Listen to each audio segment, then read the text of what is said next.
Hello, Garland Nixon here. And, there's talk of the Ukraine conflict winding down, coming to an end. We're hearing various euphemisms, but let's talk about how it could come to an end and what that means. Let's talk.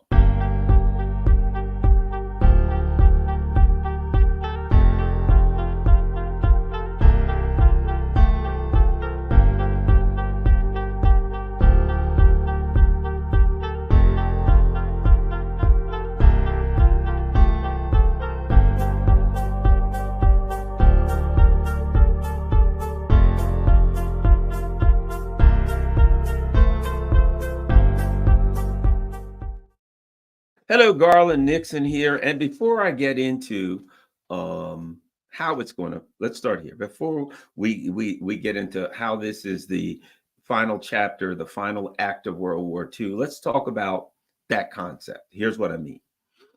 And that is, when did World War II end? When does a war end? Right? How do we determine, well, World War II is over? We had some milestones that happened, but were those really the end of World War II? And here's what I mean. Here's what I mean. What is we arbitrarily say things like when something ends? Like, for instance, we look at the sun and we see what we can see of the sun, that round circle and the sunspots, and we say that's the end of the sun. Couldn't we arbitrarily say how far does the light go out? That's the end of the sun. Couldn't we also argue, well, there's a solar system. We'll call the end of the sun the solar system that exists around it, right? What do we call the line of delineation where the sun stops? That's arbitrary. We use words to create that, but couldn't you come up with 5 different standards to determine this is the end, this is the size of the sun based on what? To some extent, we see stars that are a billion, 4.5 billion years old. We still see the light. Could we say that star is still going on? So here's what I mean. So that's my point when I talk about the end of World War II. We have a concept of how we believe World War II ended. Of course, that would be the Russians, putting the flag up there. We could argue that in the surrender of Germany. We could argue certainly the surrender of Japan, but there's more to it that meets the eye. I tell you why. Because World War II is not just about this evil guy named Hitler and this evil Germany and a country named Germany, and it rose up and tried to overthrow the world, right? There was some pretty nefarious, there were some pretty insidious things going on, wherein, how did Germany become so powerful? Where did it, who financed it? The US was financing it. The Brits were financing it. Why is it? Think about a number of countries, right? Where when the Nazis marched into the country, there were people in the government that just said, hooray, yay, glad you're here. Let's be aligned, right? But we don't discuss that. The countries that aligned themselves with, as soon as the Nazis got there, in some countries, there were elements of the country that aligned themselves with the Nazis and elements that didn't. And for the most part, let's face it, who led the resistance in say France? The socialists and the communists, right? Not saying that's good, bad, or indifferent, not putting a judgment on that, but a lot of the very, very wealthy and powerful people in Europe, they sided with the Nazis. They just felt, the Holocaust thing a bit distasteful, but when it came to basically an argument that Europeans were the master race, yeah, look at what they've been doing in Africa, look what they had been doing throughout the global South, right? Yeah, they were already kind of pushing that agenda, even if they didn't say it as loud as the Germans did. And let me add this, hadn't been real comfortable for the Jews in Europe for a long time. One could argue that the Holocaust was the crescendo of anti-Semitism that had been going on for centuries and centuries in Europe. Okay, so my point being, the Nazis and their ideology, it wasn't the outlier that Europe would argue that it is, would push that it is. Come on, look how the hell many people did the Brits kill? 60 probably during their rule. There's an argument, there's some numbers during their rule over India that they were 60, 65 million. That's 10 times what Hitler killed in the gas chambers. Here's my point. The ruling elite of Europe were damn fascists, and they always have been, and they still are. The people of Europe, in my opinion, have always, the working people of Europe, the regular people of Europe, have always been victims of the fascist ruling elite in their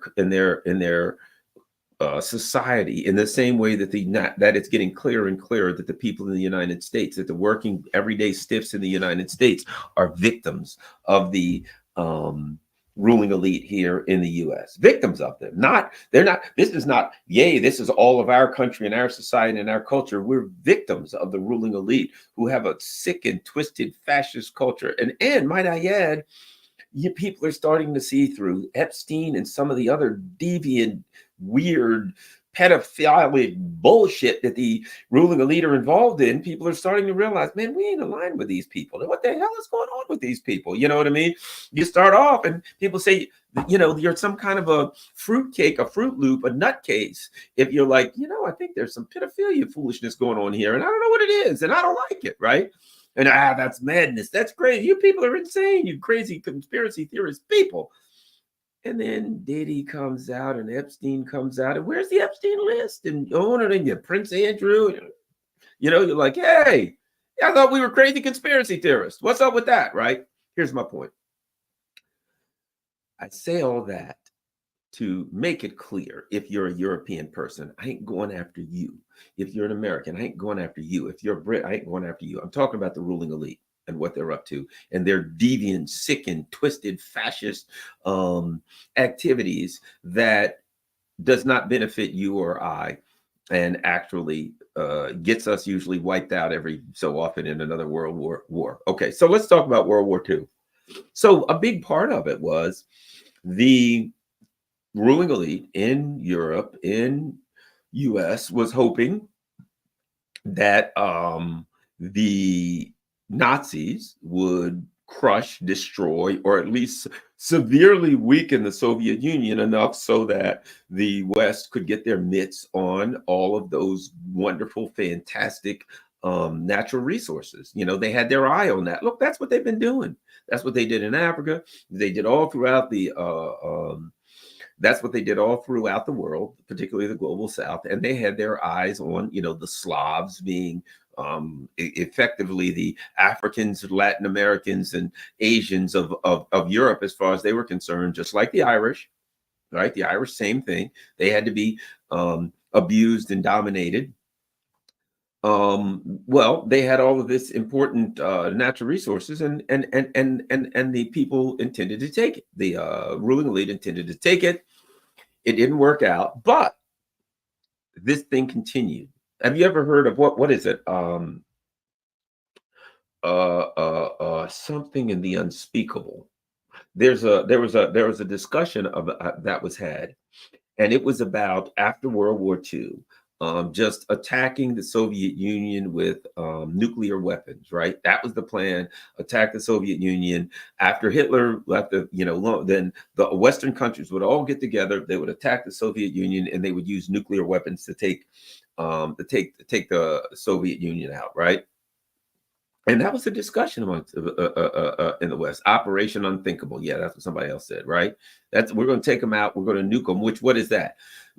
After saying that, hey, here's what a terrible guy, Hitler did that. Hitler killed 6 million Jews. What are you going to do? We'll nuke, kill 40, 50 million Slavs, right? Well, again, they were going to do what they'd been doing all along, which was genociding all over the world so they could steal the natural resources. That was their plan. They wanted to do the same thing to Russia, but they couldn't quite get away with it. So what did they do? The reason I say World War II wasn't over is because they still, because the Russians still had that stuff. They still had natural resources and they wanted it. So it wasn't over because they hadn't got what they wanted. They wanted to take them.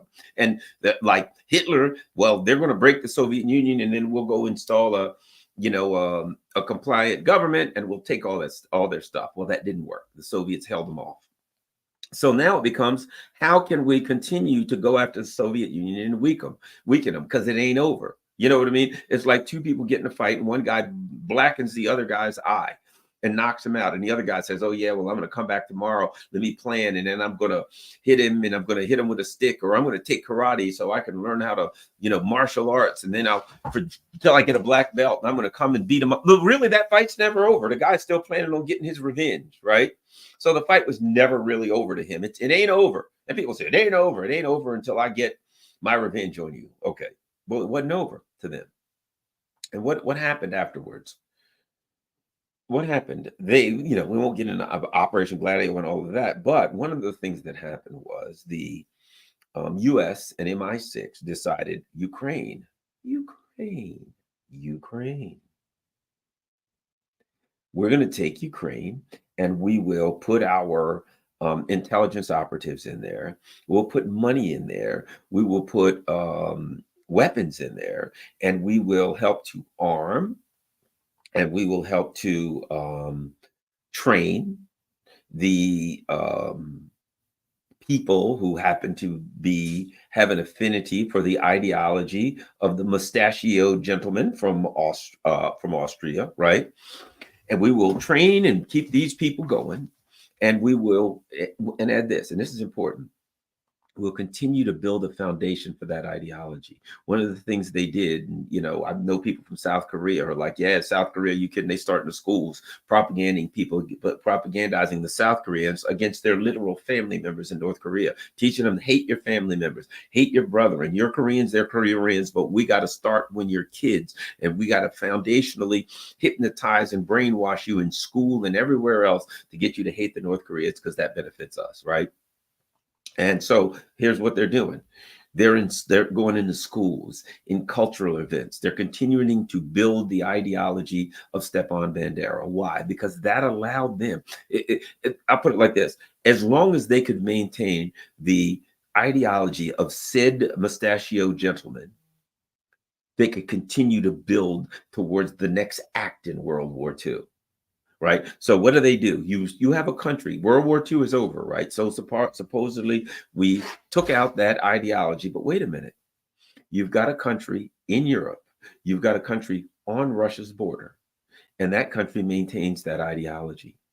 It maintains the iconography of the ideology. They're still wearing the same patches all over the place, and they're still reading the same books, and they're still saluting the same way. They're doing all the things. So what the CIA and MI6 are able to do is they're able to say, we're going to take this country and we're going to maintain the foundation of the idea of above all, anti-Russian ideology, right? We're going to train every man, woman, and child from the day they're born to worship this ideology. We're going to make heroes of the people who aligned with that ideology, who helped to drag that country into that ideology, right?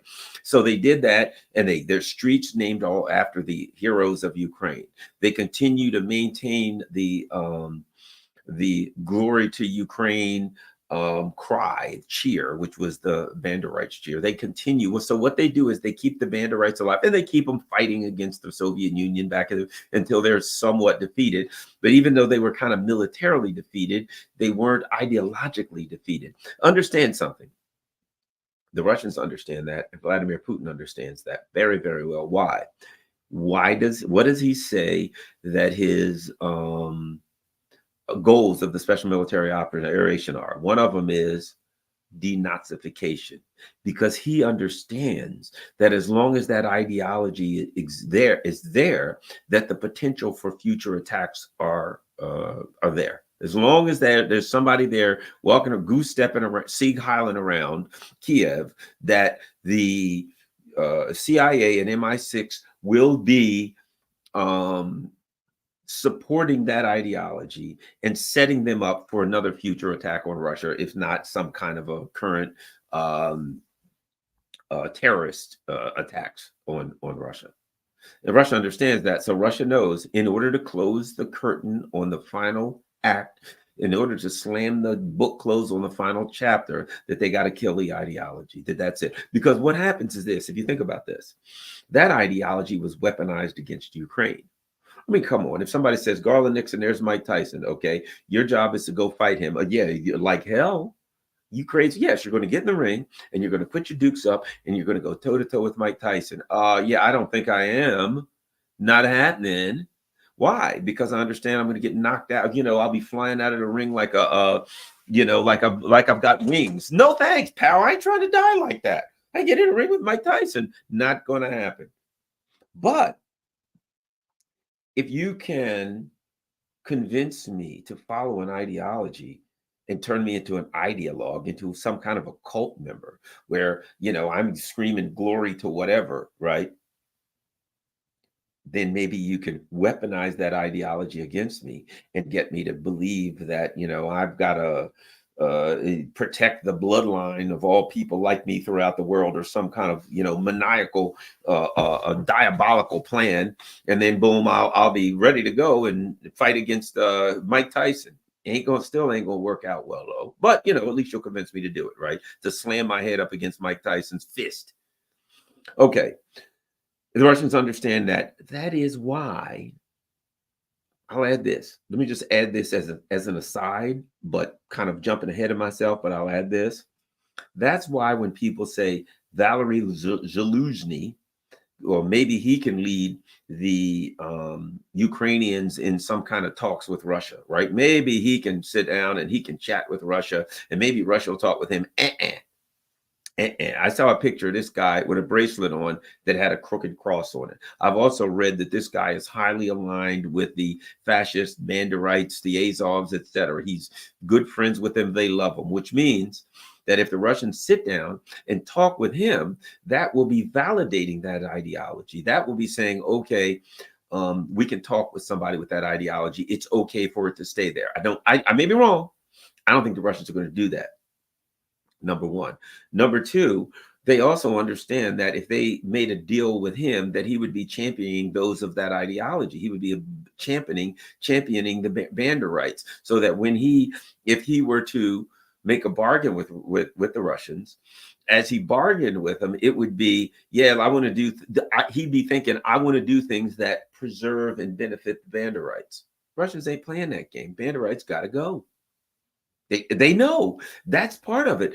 If the Banderites are still there, the door is open 5 years, 10 years down the line. You're right back where you started, because they will be rearming. They hate the Russians, and all they want to do is kill the Russians. And you can't have that next door, right? And the Russians ain't going to stand for it. So for those who think that somehow Valery Zaluzhny is going to be the final diplomat for Ukraine that resolves things, and the Russians will see him as some kind of a reasonable guy. I may be wrong. I don't think so. Right? So what we're looking at is the CIA, MI6, ruling elite, right? They maintain the foundation of the ideology of the mustachioed Austrian guy, right? They maintain that. And even when the fighters get knocked down by the Soviet Union in the 50s, the ideology is there. And that way they can use it later. And they continue to use Ukraine as best they can. Okay. Early 2000s come. And what happened? Well, the crash of 1991 in the Soviet Union, and now they're thinking to themselves, well, the Soviet Union, Russia wants to rebuild as the Russian Federation and just be another country in the world and live peaceably amongst others. That ain't going to happen, Russia, because you got too many natural resources, and these psychopathic thieves in the ruling elite in the West want your natural resources, and they wouldn't stop until they either they got them or they've lost. Okay. They do the first color revolution in, was it 2003, 4, 5, somewhere in there. And they start setting things up for the final act of World War II. They start setting things up to strengthen the Banderite ideology and to get themselves together so that they can make a move on Russia. And Russia sniffs it out. Russia's like, yeah, we can see that a mile away, not going to happen. And I believe that as early as 2008, the Russians began preparing ultimately for the Ukraine war. Why? What happened in 2008? In April, I believe, was it in Budapest?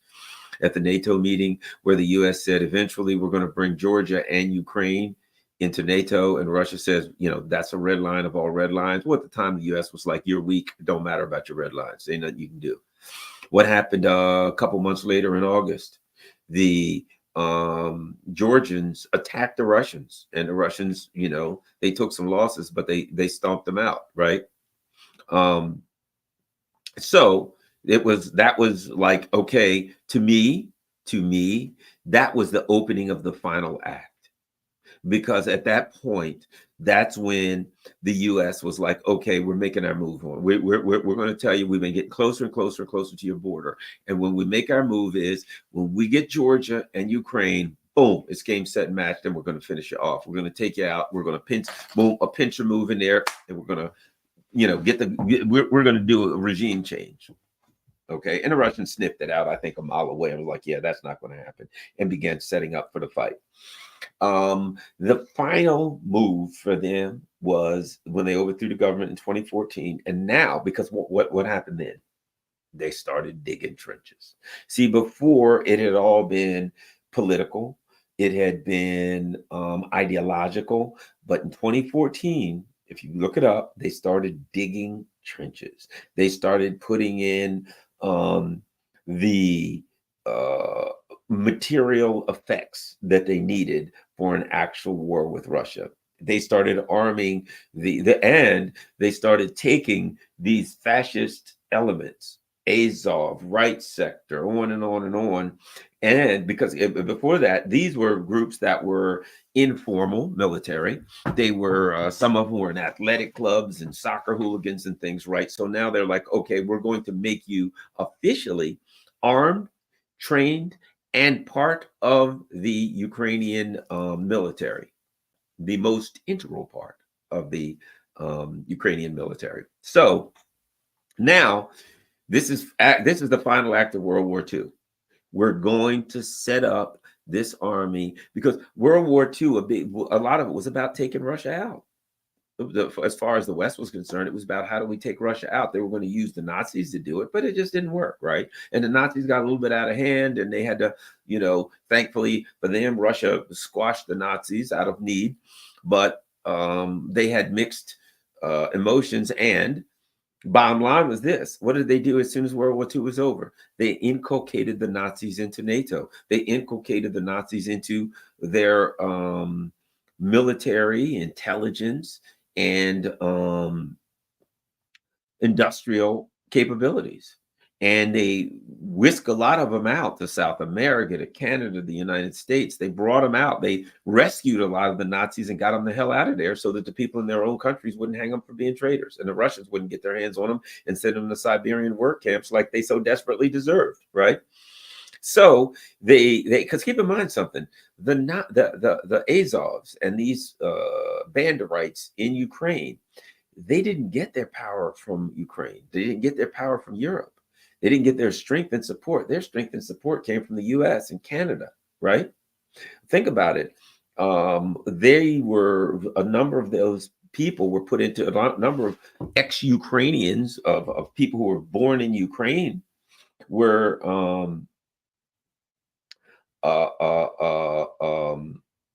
put in high places in the U.S. This guy, Alexander Vindman, right now, he's running for Congress.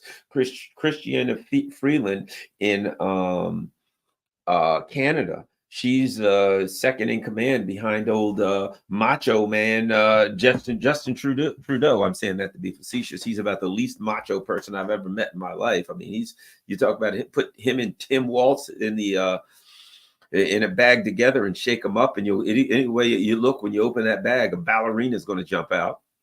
So anyway, let me continue. I mean, those guys together, I got more pinky in my little finger, and this is the bad finger. This is the one that got mangled and broken up, and I got more testosterone in my little finger than those two guys got between the two of them. But at any rate, so 2014, now they actually even really started the war to the let's finish the Russians off, right? So they start arming their proxy military. They start the war in Of course, I don't want to get into all the Battle of Sepultava and the Minsk Accords and all that. You understand what happened. The Eastern Ukrainians, supported by the Russians, clearly were about to squash the Banderite army. They had them surrounded at Sepultava, and of course, what's her name? Merkel catches up with Putin and makes a deal for him not to crush him. And in hindsight, he probably not. Well, I would say he wishes he had, but maybe things turned out the way they did. Okay, so they make this deal with the West, and in a way, it's a good thing. I tell you why, because they learned a valuable lesson. Never make a deal with the ruling elite of the Europe of the US or Europe. Never make a deal with them. They don't keep their word. It's easy for them to make a deal. I always say this about narcissists. It's easy for narcissists to make a deal. They're never going to keep their word. You can ask the narcissist anything. Promise me you'll never do X again. I promise, I swear to God, may I be on my mother's grave, and my mother's not even dead yet, but I swear on my mother's grave, I will never, ever, ever, I won't do that again. Please.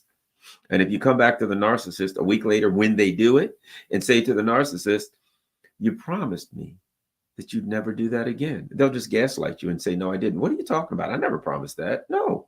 Yes, you did. Don't you remember? Last Friday, you said you'd never do that again. Oh, you're making things up. You got problems. You're crazy. You're out of your mind. What are you talking about? Just making things up. They will start with crazy talk. No, they'll gaslight you. Oh, me? Oh, what? I never said such a thing. There's something wrong with your mind. Your brain screwed up. You just make up crazy things. That's what the narcissist does. He just gaslights you. The narcissist knows they made that agreement. They don't give a damn. It's easy to make an agreement if you're a narcissist. The easiest person in the world to make a deal with is a narcissist because they have no intentions of keeping the deal. So they're whatever you say, will promise me you'll never do this. Sure. I'll never do it again as long as I live. It's easy for them to say that because they got no intentions to deal with, of keeping their word. And then the Minsk Accords. Hey, we promise Putin will never do this again. You swear to God, oh man, on a stack of Bibles, 10 feet high. All right, great. Now, time to institute the Minsk Accords. Huh? The who, the what Accords? Nah, we go right now. We kind of busy. We'll call us back later. All right. Hey, remember last week you told me to call you back later about instituting the Minsk Accords? No, I don't remember last week. You never told me to call you. No, I'm busy. Bye. Click. No matter what. And now it's like, what about the Minsk Accords? Did you know that Putin just woke up one day and decided he wanted to expand the Soviet Union? And he woke up and he hates democracy and blah, blah, blah. No mention of the Minsk Accords. That Minsk, who, what? Where's Minsk? Accords? Accordion. I know. Let's play the accordion. How about that? Lawrence, well, no.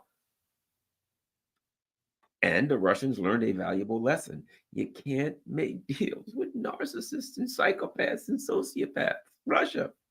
They don't keep their word. They don't intend to keep your word. It's just, as I've said, they're the ruling elite of the West. Their idea of diplomacy is the art of saying nice doggy until you can find a rock to kill the dog. Nice doggy, don't. And they pick up a rock. They're back right on top of the head. Dead doggy. It's the way they do it. And that's the deal with them. If you smile, sure, nice doggy. And the dog wags his tail, pants, yeah, little friend, little doggy. And the dog, oh, I guess he's a friend. And then they get the rock and whap, then they kill the dog. They kick his carcass aside and keep going. Bottom line is the Russians that's a lesson they desperately needed. And the world needed that lesson. And the world has that lesson. And the world is looking at what's happening in the Middle East. And they're learning some other lessons. Everything from the Iran deal that Trump walked away from to what's happening now. People are learning a lot from that. Okay. So at any rate, so let us continue. So where are we now? We're at a place where they got the war they wanted, and the idea was, we're going to militarily wear Russia down. And of course, because these poor damn idiots in Ukraine are so ideologically driven that they're stupid enough to fight the Russians, we'll use them and we'll just, they're cannon fodder, right? Probably most of them, if not all of them, will die. But if you're the ruling elite in the West, that's their job, right? And so they're getting wiped out, and as would be expected.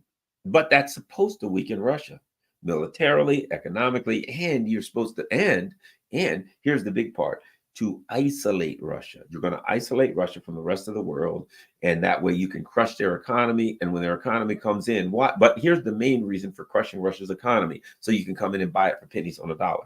See, that's the way. Same, they do it to their own economy. 2008, whatever, they don't care. An economy.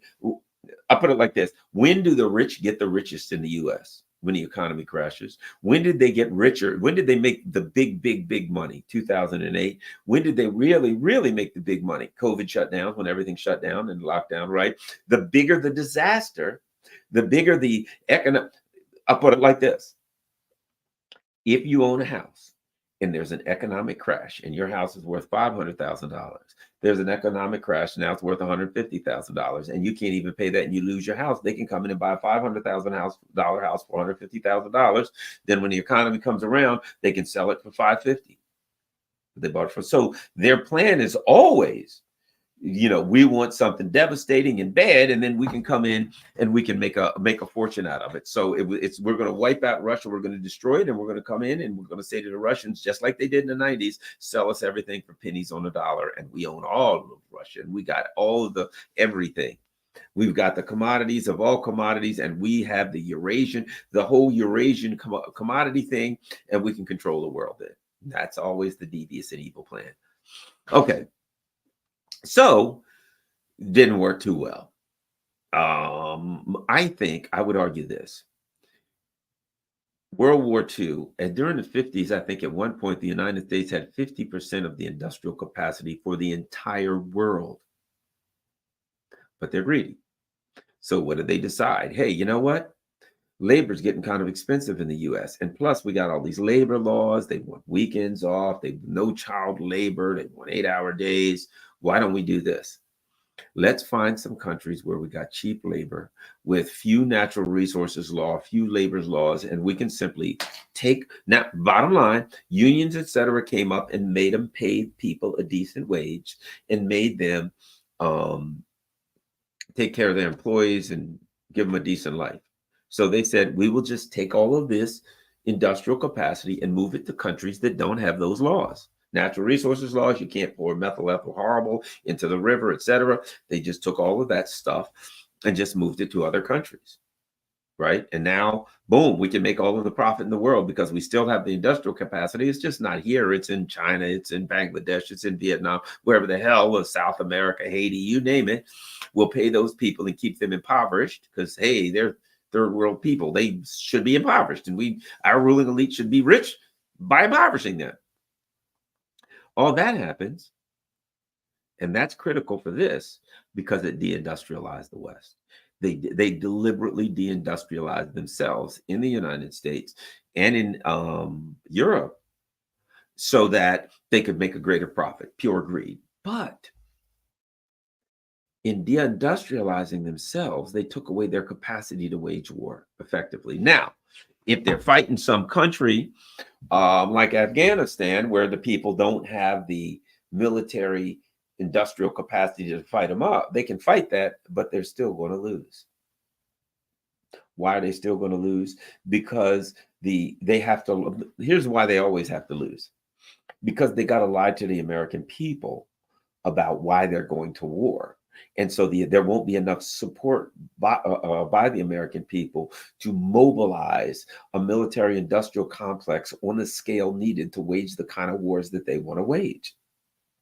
So in making their moves to make the ultimate profit, in financializing the economy and coming up with magical financial tools to make money, and in moving their industrial capacity to places where there was cheaper labor and virtually no natural, no environmental laws or no labor laws or no, safety laws or all any of that. So they could do all of that on the cheap. In doing that, they reduced their capacity to wage war. And in creating the necessity to lie to their people about why they were going to war, because they were going to war for evil reasons. But if the people knew that, they might not support them.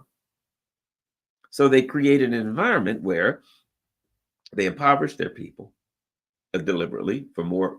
The working class infuriated and angered them. They gaslit them and lied to them, which infuriated and angered a lot more of them.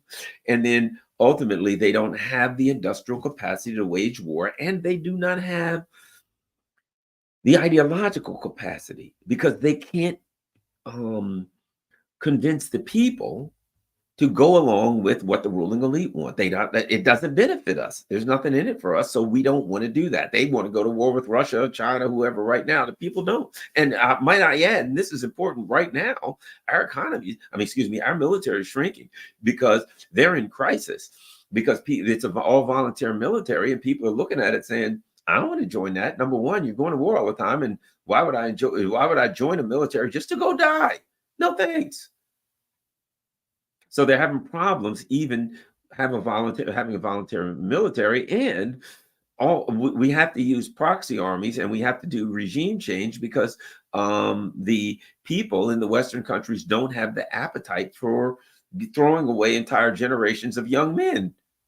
They just don't have appetite for that. They don't all want to give up their sons for U.S. imperialism to make the world safer for corporate hegemony. So now they're in a position where they got to do the proxy wars and play all of these games. And so finally, when they finally say, okay, we're all set, we've set up Ukraine, we got this gigantic proxy army, we have armed it to the teeth, right? And we've come up with our, reason for taking out Russia. We believe that Russia is far weaker than it actually is, and let's get this thing going. So they fire this war up. And unfortunately for them, Russia had planned for this for a long time. And what Russia did, keep in mind something, Russia understood something, that this is a full spectrum war, right? So in order to isolate Russia, it's because all it is let's start this thing. I don't know that they ever thought Ukraine could beat Russia, but I think they did think Ukraine could give Russia hell and weaken Russia, which it really couldn't. But Russia made its diplomatic moves. Russia understood that a full spectrum war means that you have to have a full spectrum response. And as this war started, Sergei Lavrov was on it. Boy, he was burning up the miles. He was in Africa. He was in Latin America. He was in Asia. And see, the thing about it is this: Russia understands the context of history, and the context of history is this: the Africans like the Russians, love them. So do the Latin Americans and the Asians. Why is that? Because when the European and American ruling elite was involved in all kind of nefarious colonial activities, the Soviet Union was financing and arming the anti-colonial fighters. And so there's a history there. Russia simply went back to utilize that historical alliances, the historical alliances they have with those, to spread out. Their full spectrum war was diplomatic. It was BRICS. Here we are right now. BRICS is going on. That's a very, very important part of it. So it was a full spectrum attack on Russia necessitated Russia to do a full spectrum defense. And the biggest part of their defense was building their alliances. I was actually once taught I took a course in Advocacy Fellows Leadership Program. And believe it or not, true story, this was way back when, it was Open Society Institute. I didn't know anything about the Soros people in the Open Society Institute, but it was financed and funded by them, of all things.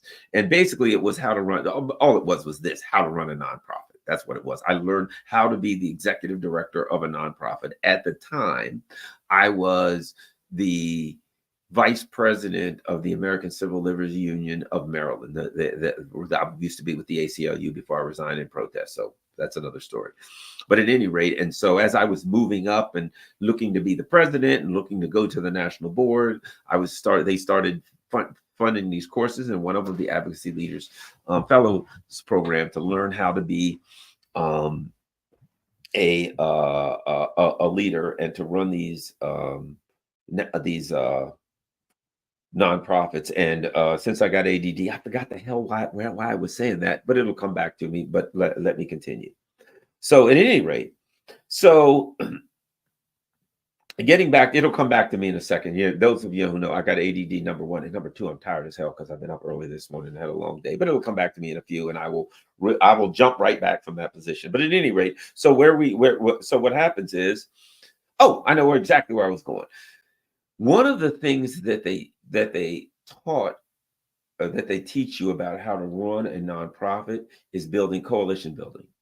Strengthen your nonprofit by aligning with similar nonprofits, and then build a coalition of nonprofits, and you'll have more power, right? Well, okay, that's what Lord Lavrov did. He goes to Africa, he goes all over the world, and he builds his alliances. That's why the Russians are strengthening their alliances with Iran right now. They're strengthening their alliance with China militarily, with North Korea militarily. Why? Because they know that makes them harder to, that makes all of those countries much more difficult to attack, and that puts the ruling elite in the West back on their heels, because they're like, if I attack North Korea, am I going to have to tangle with Russia and China? If I attack, how much am I going to? And if I attack Iran, they know right now that Russia is supplying Iran with defensive capabilities, maybe offensive, I don't know.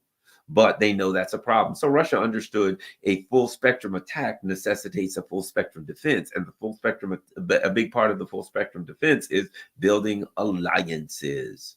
Remember in the Axis powers in World War II, and what was it? You had the Axis powers, and you had the Allies, and all that kind of stuff, right? Well, same concept. It's just the Axis powers. Let's see, Japan, still an Axis power. Germany, still an Axis power. And the U.S. is empowering Germany and Japan to get started again. And might I add, well, let me go with this. So the U.S. now, this is important, the U.S. now sees Russia, and they are building its alliances, and it is building its coalition, a defensive resistance coalition, one could argue, and BRICS. And the U.S. says, well, we've got to get Japan more heavily armed, because we got to put the band back together. Now, Germany, the U.S., Germany is a double-edged sword. The U.S. occupies Germany, and Germany is not a country. It has no independence and sovereignty. And how can you be a country if you don't have independence and sovereignty? So it's not a country. It's just an occupied colony of the U.S. But Russia understands that, and that'll come out.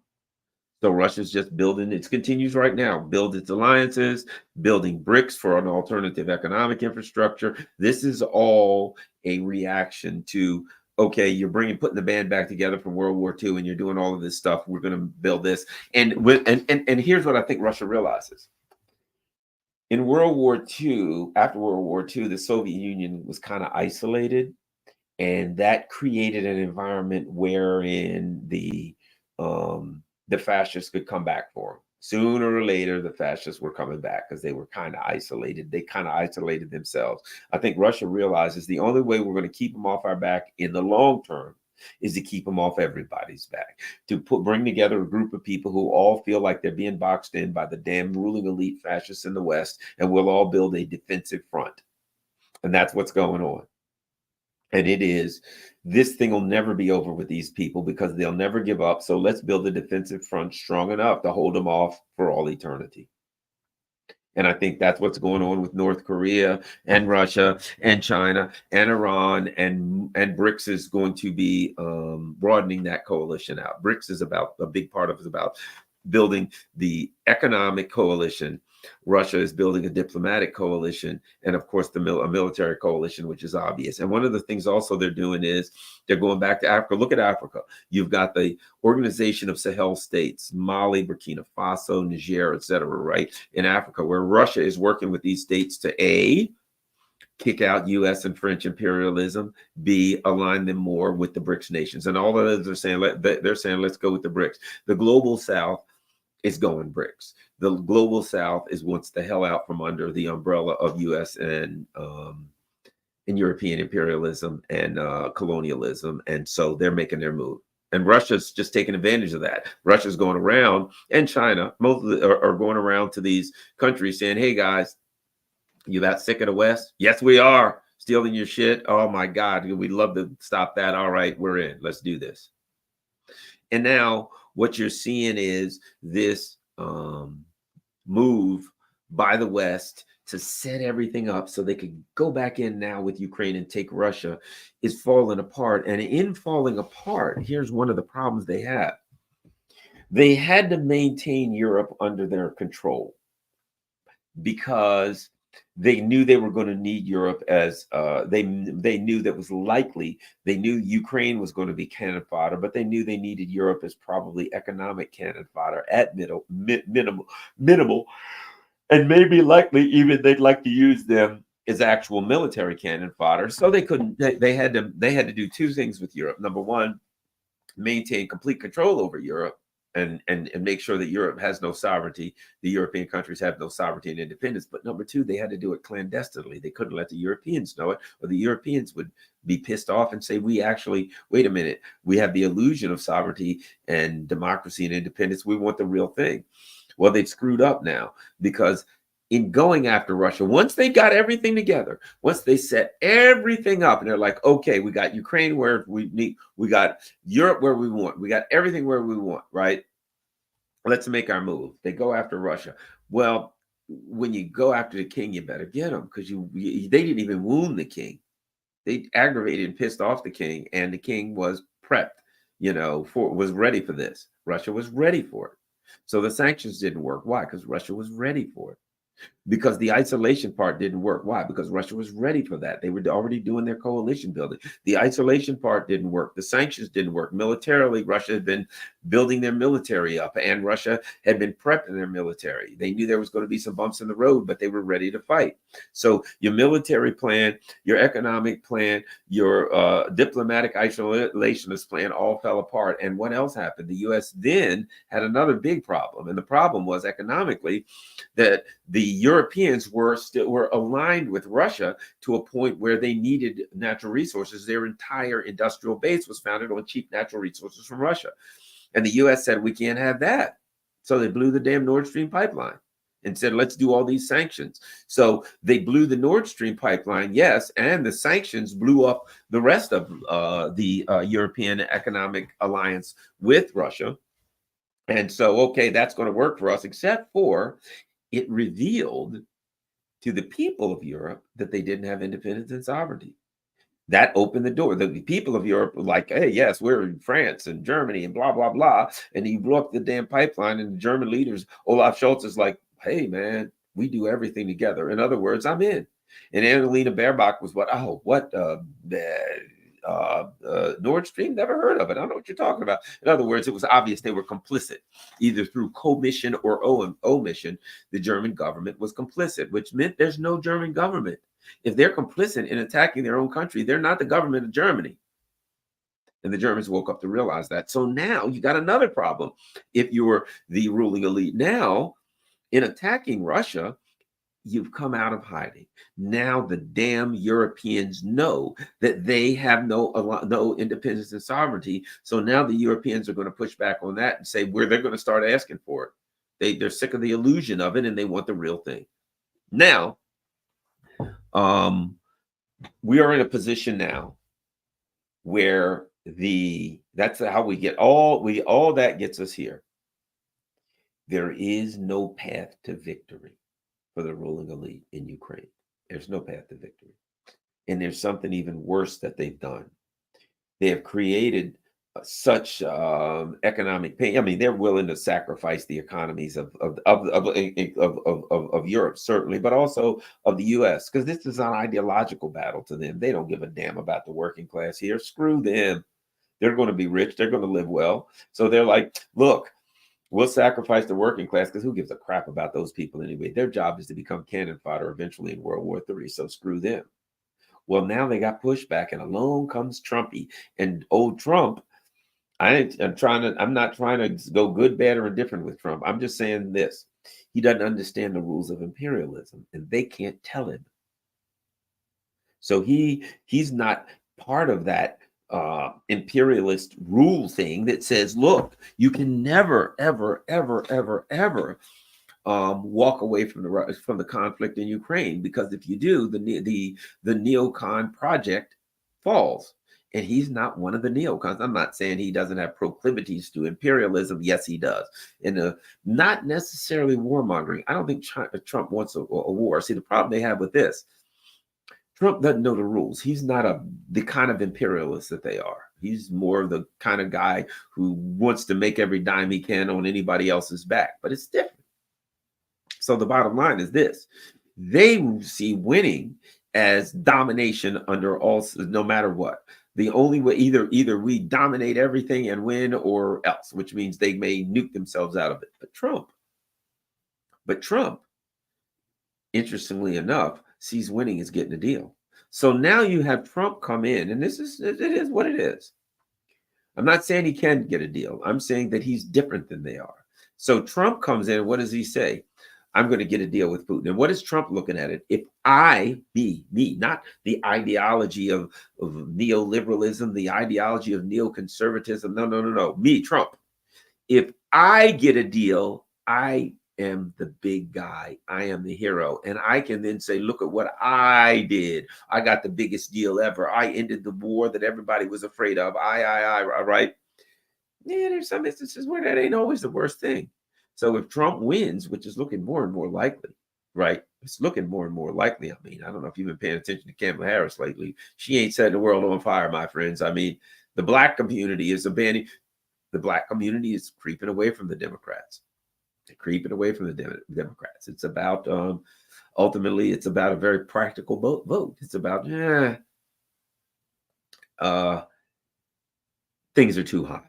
That's really where they're losing the black vote. Things are too high. The black votes, like, things are too expensive, and we're working class and working poor people, and we don't like expensive things. So they are quite liable to vote in a way that the Democrats may be shocked and surprised about, right? It is what it is. I ain't saying they should or shouldn't. Just appears that way. But so if Trump comes in, it changes the game. Because what does it mean to win? To the Biden neocons, to win is everything. We got to win. To win is to be able to continue our plan to rule the world, which means China's got to go next, and everybody's got to drop down next, which means inevitable nuclear war and human annihilation. If Trump comes in, I think Trump's position is, what does it mean to win? It means Trump gets a deal. And then Trump says, look what I did. I won. I stopped the war. I did this. I did that. Hey, you know what? Sometimes there's times when that ain't as bad as it should be. But now, don't get me wrong.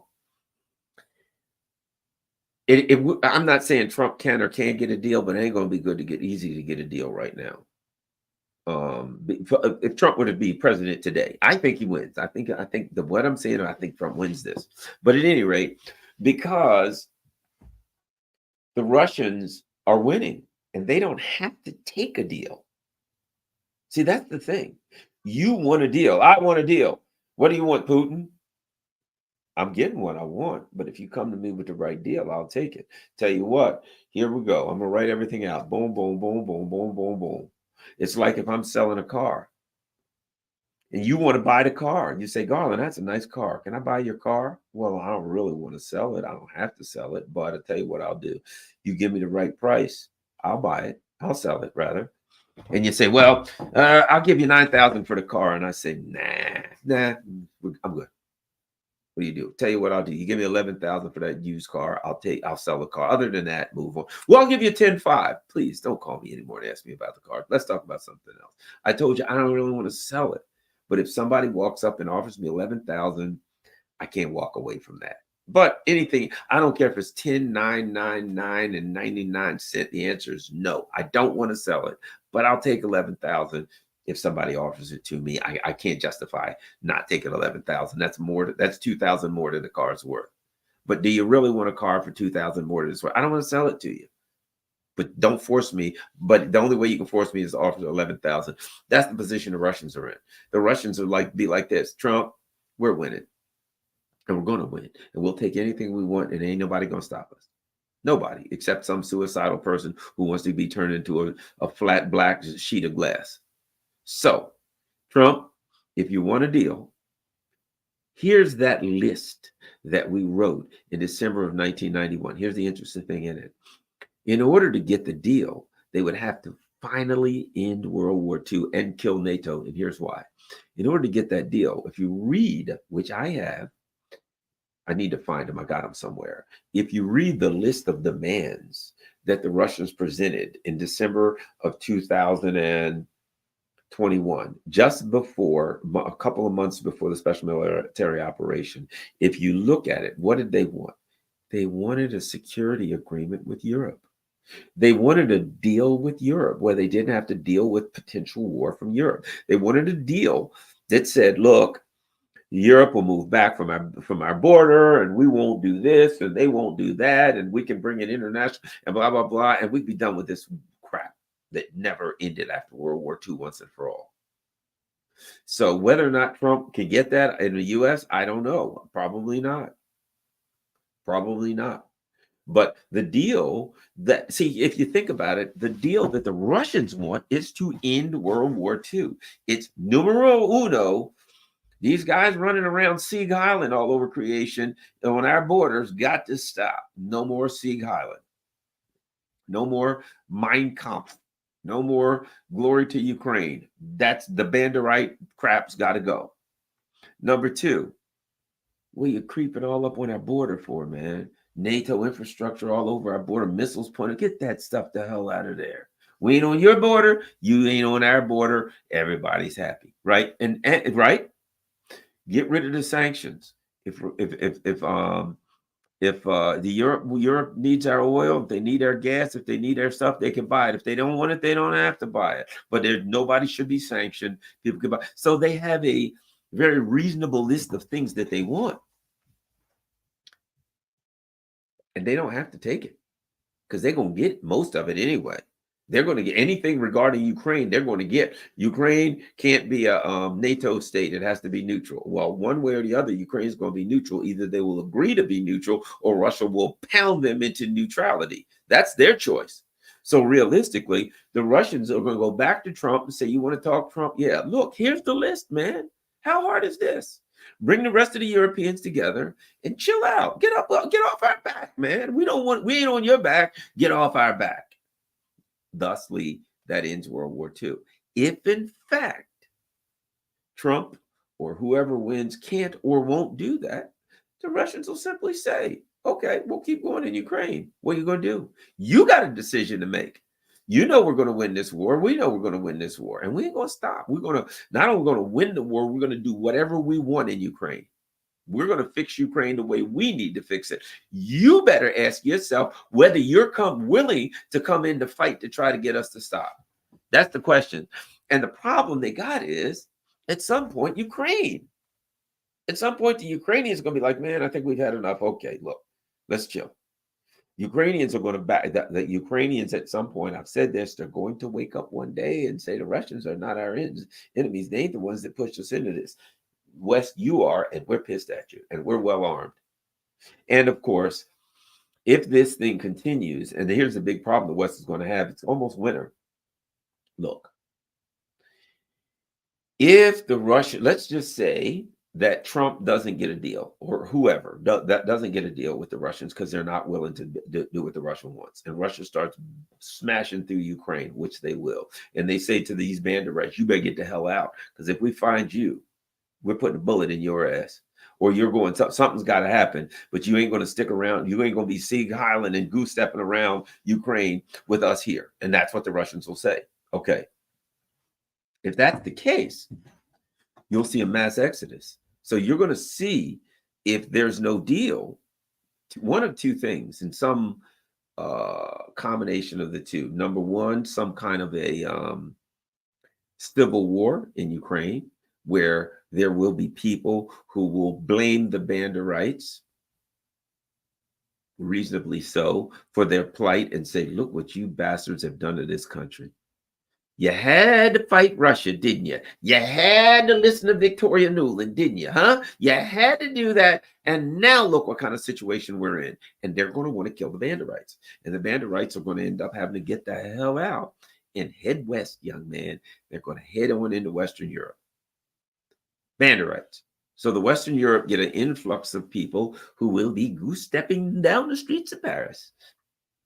Best of luck with that, people, because you're going to get criminals. You're going to get the nastiest, evil, most wicked people of that society are going to giant refugee crisis. They're out. And let's face it, that will be the denazify. See, if you ask how do the Russians denazify, well, they'd have to kill everybody. No, they don't. They ain't gonna have to kill them. If the Russians come in and say we're looking for Nazis, and when we get our hands on them, it ain't gonna be pretty. They're all gonna leave. Oh crap! Oh, the Russians are in charge now. And by the way, I got a tattoo of a certain mustachioed Austrian gentleman. I think I'm out. And they'll all head. And is that really what you want, Europe?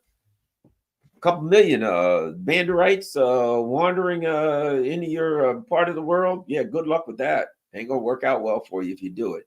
Crime, criminality, all manners of ungodly things are going to happen as a result of that. If you want them, that's what you got coming. Because denazification will basically mean you'll create an environment where the Banderites can't stay in Ukraine, and they will head west. And what are you going to do? They ain't going back.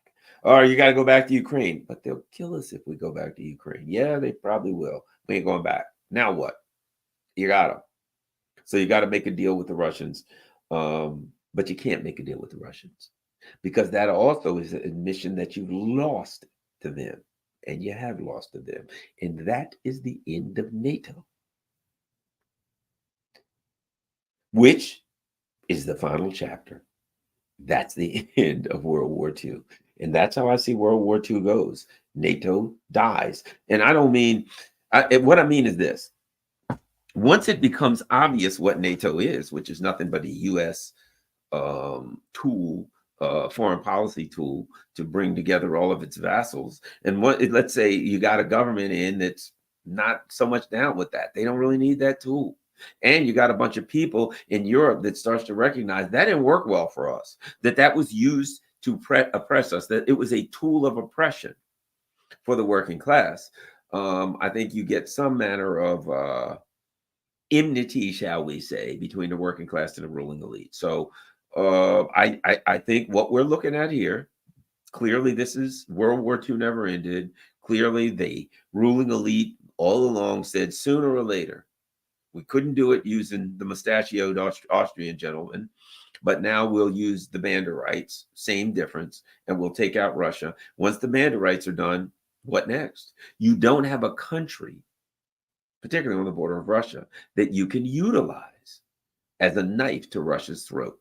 Russia has neutralized that. And in the process, you have deindustrialized yourself, so you don't have the industrial capacity to wager a major war. You have infuriated your population, so they don't have the inclination to send their children to die in a major war for you. And ultimately, you might have lost to Trump, and you might have done a lot of things that will destabilize your own country. And that's it. And might I add, BRICS. And Russia and its allies have built an infrastructure, an international economic infrastructure where here's what happens. You can no longer wage broad spectrum war. You can't do it anymore. One of the things, and I don't have to find that, one of the things Vladimir Putin has argued for, and that is that countries in BRICS are not, to be a member of BRICS, you're not allowed to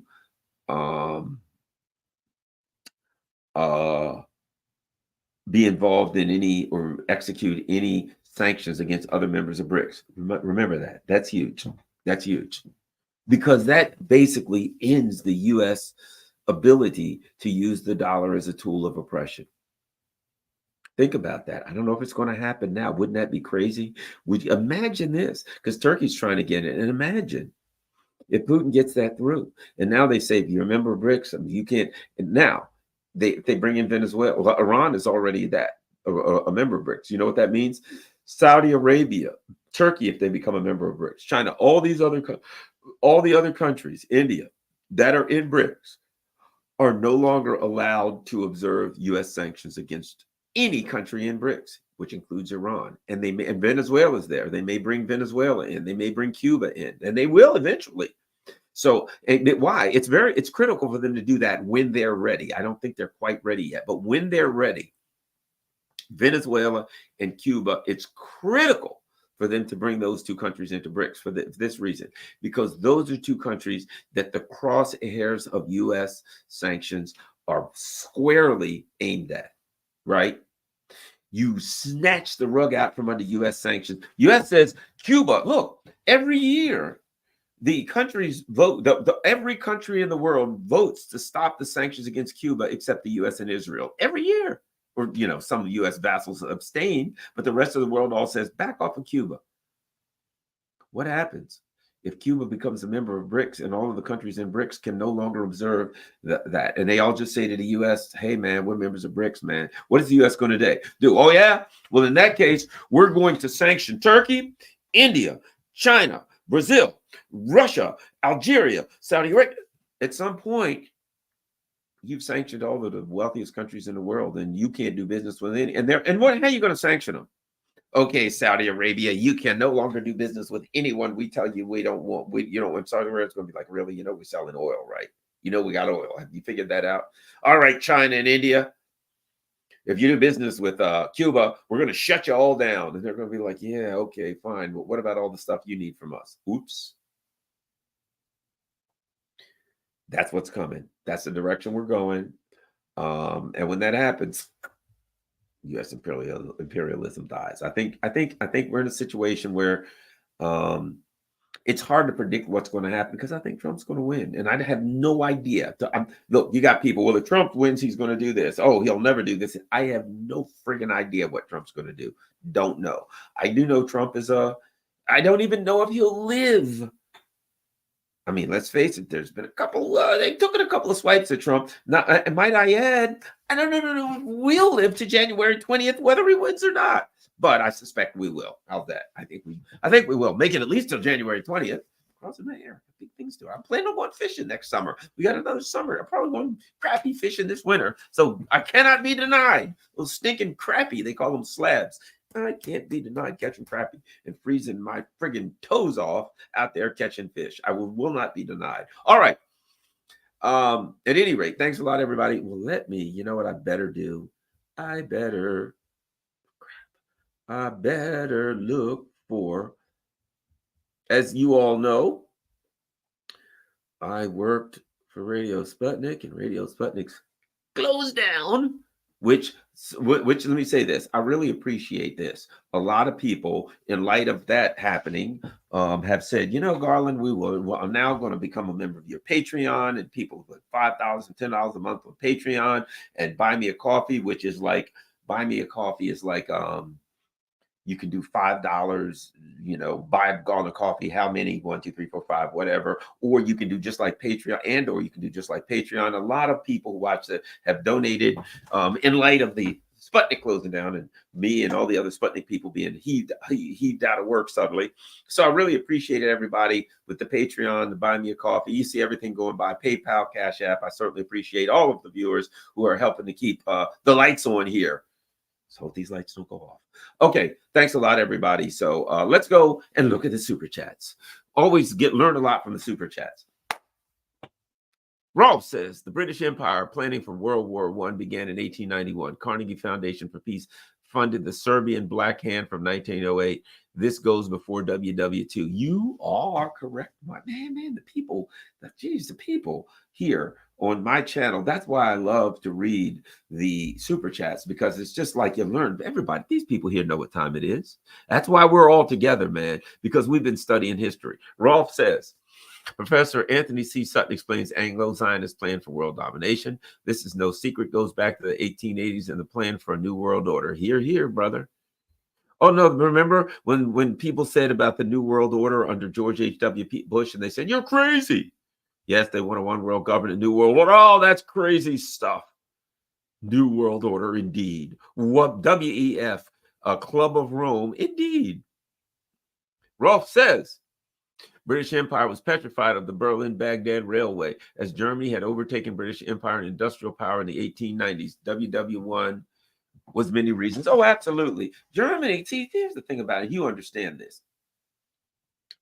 They don't see Germany as a friend or an ally. They see Germany as a potential, um, as a meal for one, but they see them as a potential enemy. Always, they always look at Germany and say they can get strong enough, especially if they ally with the Russians. They can get strong enough to stand up against us, and we can't tell them what to do. Screw that! Let's blow something up in Germany. So Germany, I think, hope the German people are waking up. Rolf says, if Germany and Russia and China makes an alliance against the British and USA, that's a scary project for Anglo-Jewish empire. How can they fight that? You're right. They understand that. The British Empire, the U.S. Empire understand that Germany, a German-Russian alliance, is not a threat to them in a um, in a military way. It's a threat to them in a lot of other ways, in an industrial manner, in a economic manner, in a geostrategic manner, because now they can't dominate Russia, Eurasia, and because ultimately Germany can be such a powerful industrial engine from Europe that it can snatch Europe right out from under them. So they kind of hate Germany in a way. That's why they're always blowing stuff up in Germany, pretending to be their friends. All right. I'm sure we got some more super. Oh. How about we go to Arcane Eclectic? What will NATO say about Turkey joining BRICS? Well, look, good question. Turkey's already got one foot in NATO and one foot out, and the conflict in the Middle East is the final straw for Turkey. Let's not forget, 2016, the U.S. empire tried to coup Erdogan. I don't think he's forgotten. Let's not forget, they tried to get in the EU since 1999, and the EU's like, yeah, no, we're not letting any Muslim countries in. Ain't happening. Sorry, it's not going to. And then, meanwhile, think about this. Turkey's been trying to get into the EU since 1999, and it can't happen. And now the EU's like, Ukraine, let them right in. And Turkey's like, oh, what about that? They're like, screw you, Turks. You're Muslim. You're out of here. We're going to let the Ukrainians in. They'll be goose stepping all over the place here in Brussels, right? So I think Turkey's waking up to realize they ain't welcome here. They ain't gonna let you in the front door or the back door or the side door. You ain't welcome. Turkey's waking up to realize, look, the world's moving. The owners and controllers of global financial capital understand that the world's going to move to the global south, and they want to throw they want to impoverish the Europe, turn it into a third world hellhole. And let me ask you this: think about this, Europeans, for the sake of argument. Okay, this Ukraine thing's going to fall apart. You got banderites coming from the east. What happens if they get their war in the Middle East? Tens of millions, literally, of refugees. So you got banderites coming in from here, tens of millions of refugees. And I mean families and, people who are just, escaping war. They all go to Europe. And what do you got in Europe? A friggin' mess, a gigantic refugee camp from one end to the other. That's what the U.S. empire wants to turn Europe into. That way it can't come back. Europe can wake up and come back and arise and say, we've been had, and throw out their ruling elite. And go. But if it's a giant refugee camp, it can't, can it? It will just be fights and ISIS and banderites. That's what they want to turn Europe into. And right now they're doing a pretty damn good job of it, I might add. Let's see what we got next. Raphael says, Putin said earlier, no negotiation until they think the war is over. Did you tell him to say that? It's like you talking. Oh, yeah, exactly. They don't need a deal, bruh. They don't need a deal. If I got you on the ground and I'm right, I got you on the ground. Chain punch. Boom, boom, boom, boom, boom, boom, boom, boom, boom, boom, boom. I don't need a deal. You do. All right.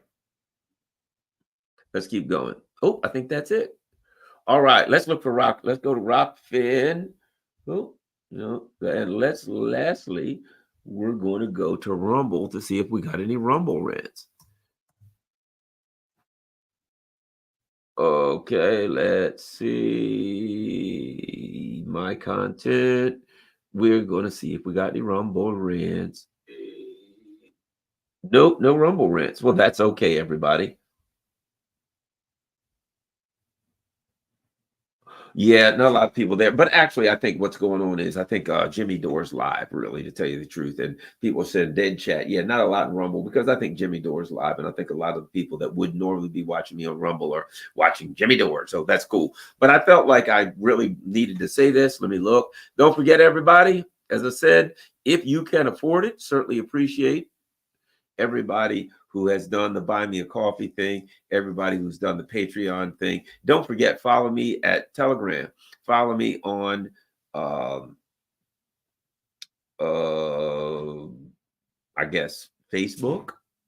Follow me on Instagram, Garland at Nixon, Instagram, Garland.Nixon, um, Telegram at Garland in. Follow me, everybody, follow me at all of those places. Looking forward to whoever will be able to make it to New York. So I'll be there with Jimmy Dore and Scott Ritter and Russell Dobular and Lawrence Wilkerson. That's going to be a blast this weekend. So anybody that can make it there, certainly appreciate that. And Scott Ritter, of course, will be there. And on Saturday, we're having something that we're going to have Ray McGovern's going to be there too. So it's going to be a great weekend. It's going to be a blast in New York, everybody. And I guess that's it. Have a great day, everybody. Anybody who can afford to, if you can't afford to, that's fine. But if you can afford to, certainly appreciate anybody who can contribute to the cause. Peace. I'm out.